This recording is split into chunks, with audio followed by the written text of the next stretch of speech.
I did not expect Apple to make a laptop like this. The MacBook Neo feels almost out of character for the company. At first, for years you wanted a MacBook, you were usually looking at a starting price of $999 US.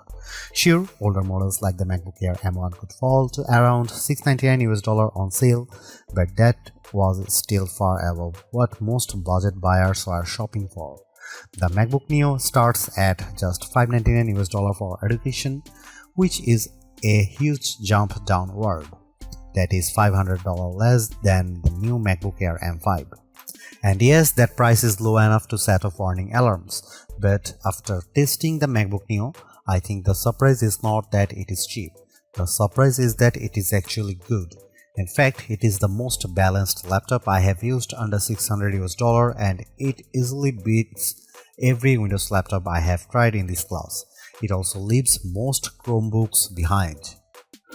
For $599 US, Apple gives you an aluminum body that feels solid and premium, a bright 500 nit display with rich color, and the A18 Pro chip, which is fast enough for everyday work, streaming, browsing, light productivity, and casual game.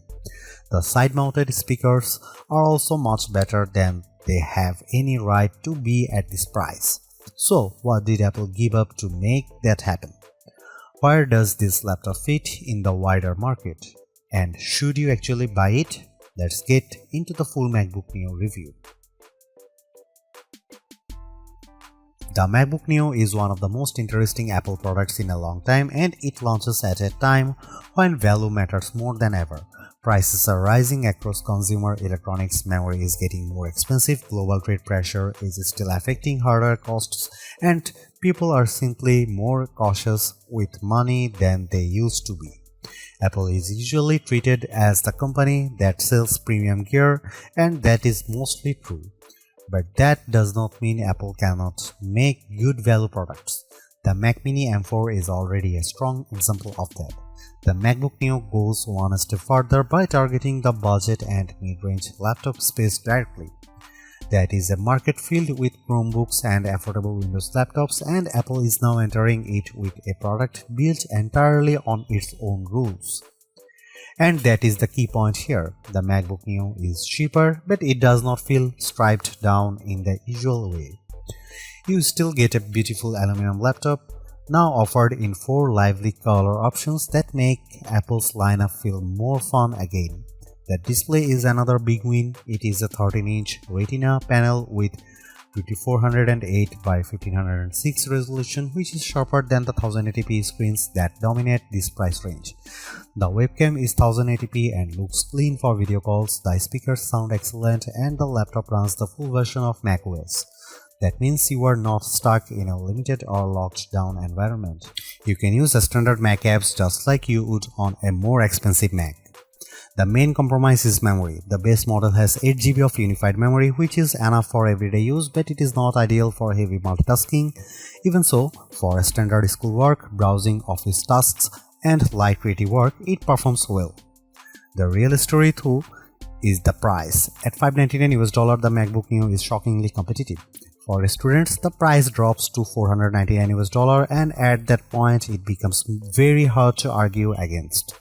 Finding a Windows laptop or Chromebook that matches this level of build quality and display quality at that price is extremely difficult. Of course, there are trade-offs. The keyboard has no backlight, so it is not ideal in low light, and the 2 USB-C ports use older USB 3 and USB 2 technology instead of modern high-speed standards. Still, even with those compromises, Apple has made one of the strongest budget laptops available in 2026. It may not be the cheapest laptop you can buy, but it is one of the most complete. That alone makes it a serious problem for the competition. This is where Apple's usual strength shows up immediately. The MacBook Neo may be affordable, but it does not look or feel like a cheap laptop. That is one of the biggest reasons it stands out so much in this category. The aluminum construction gives it a firm, premium feel that most budget laptops simply cannot match. It also comes in 4 colors, which is a welcome change from the usual sea of grey and black notebooks. The review unit I had was the citrus version, which is a bright green shade that feels fresh without being loud in a bad way. Apple also showed the other colors at the launch event. Silver is the classic safe pick, blush gives you a soft pink tone, and indigo is a deeper blue. All of them look polished, not playful in a cheap way. The metal chassis does mean this laptop is not quite as light as some people might expect. It weighs 2.7 pounds or 1.23 kgs, which is the same as the MacBook Air. That is still portable, but for students carrying it around campus or kids moving between rooms, it is not invisible in a backpack. It is also a bit thicker than the Air. Apple has also colored the keyboard to match the body, which helps the whole design feel more unified. That is a small detail, but Apple does a good job with those little visual touches. One thing to know is that Touch ID is not included on the base model. If you buy the 512GB version, you get the fingerprint button on the keyboard. That is much more useful than the standard log button on the cheaper model, especially because Touch ID speeds up logins, purchases, password entries, and app approvals. It is a shame Apple locked that feature behind the more expensive configuration, since biometric security is already common on many cheaper laptops. The keyboard itself is comfortable and familiar. It feels like a proper Magic Keyboard, which is good. The bad news is that it is not backlit. That is probably the clearest compromise Apple made to hit this price point, and it matters more than some people might think. In a dim classroom, a dorm room, or a late-night study session, the missing backlight becomes annoying fast. That may not be a deal breaker, but it is definitely something buyers should know. On the left side, you get two USB-C ports. These are also used for charging because there is no MagSafe 3 here. At first glance, the ports look the same, but they are not. The port closer to the back uses USB 3 and tops out at 10 Gbps, which is fine for modern accessories and decent for external storage, though still far slower than the Thunderbolt 4 or Thunderbolt 5 on more expensive MacBooks. You can plug in a 4K 60Hz monitor through it, which is useful. The second USB-C port uses USB 2, which is far slower and only really suitable for basic accessories like a mouse or keyboard. That means the two ports may look identical, but they do very different jobs. This is one of the strangest cost-saving choices Apple made. It works, but it is not elegant. Someone could easily plug a device into the wrong port and wonder why performance is so slow. Even if the logic makes sense from a cost perspective, USB 2 in a 2026 laptop feels hard to defend. But outside of that, the design is excellent for the money, the aluminum body feels premium, the screen size is practical, and the display is one of the best parts of the laptop. At 13 inches, the panel is portable and easy to carry. At 2408 by 1506, it is sharper than the standard budget laptop display. At 500 nit, it is bright enough to use in a lot of different environments, and with support for 1 billion colors, the image looks rich and vibrant. If you are used to cheap laptops with dim, flat, washed-out panels, the MacBook Neo will feel like a major step up.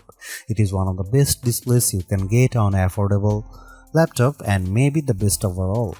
The only thing missing is touchscreen support, which Apple still refuses to add here.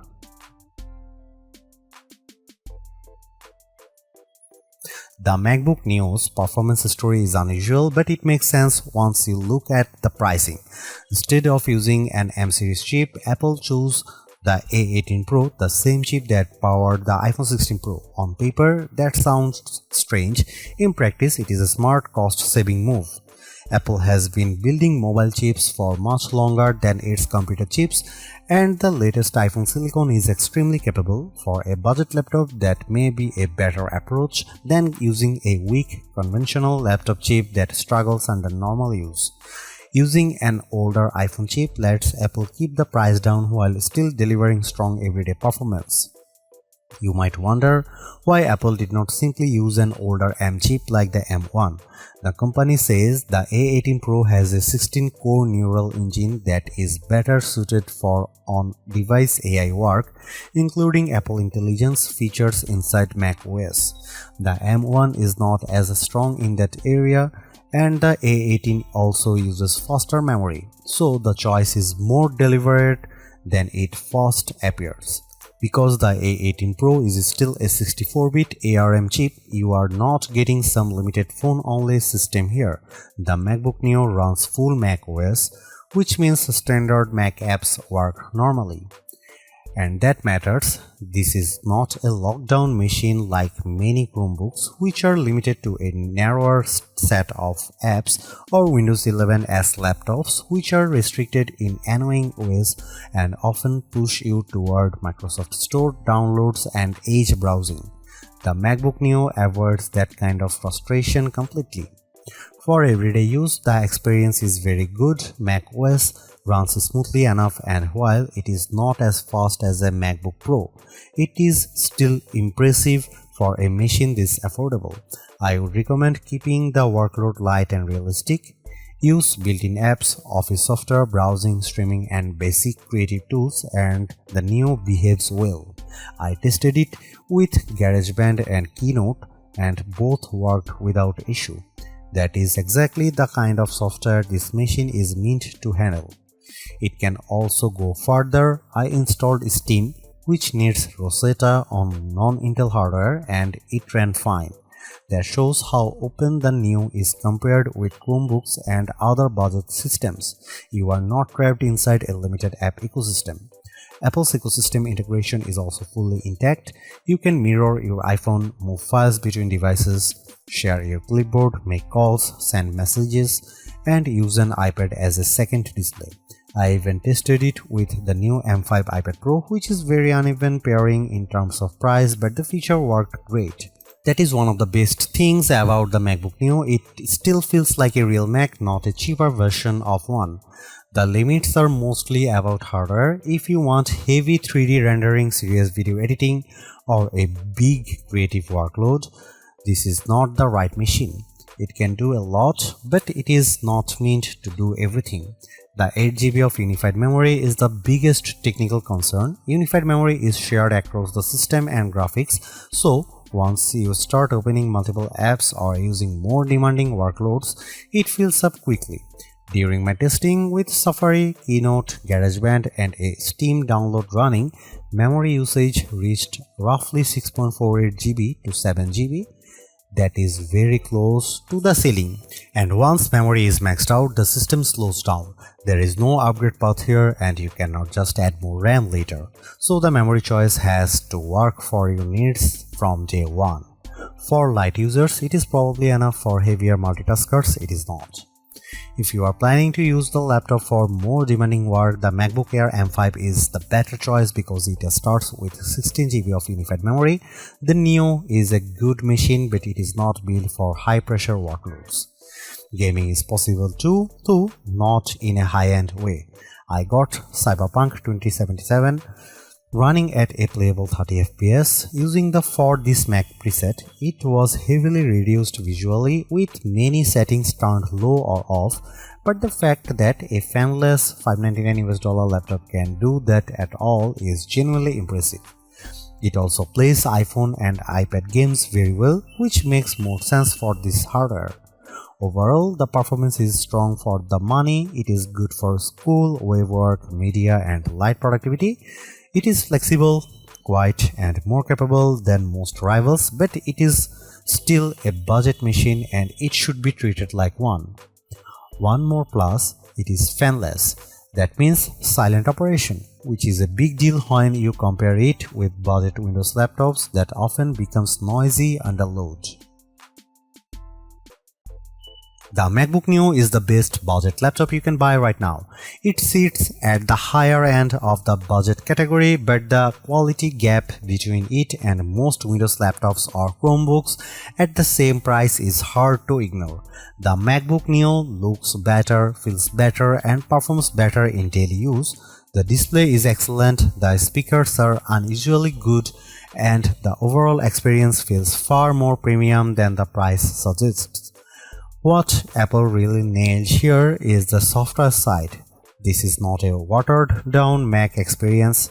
You still get full Mac OS, broad app support, and the normal Apple ecosystem features that makes MacBooks so useful in the first place. Yes, there are compromises. The memory is limited, the keyboard has no backlight, and the USB-C setup is odd, but those trade-offs are easier to accept when the rest of the machine is this well executed. In the end, the MacBook Neo is exactly what a budget MacBook should be. Simple, capable, polished, and worth the money.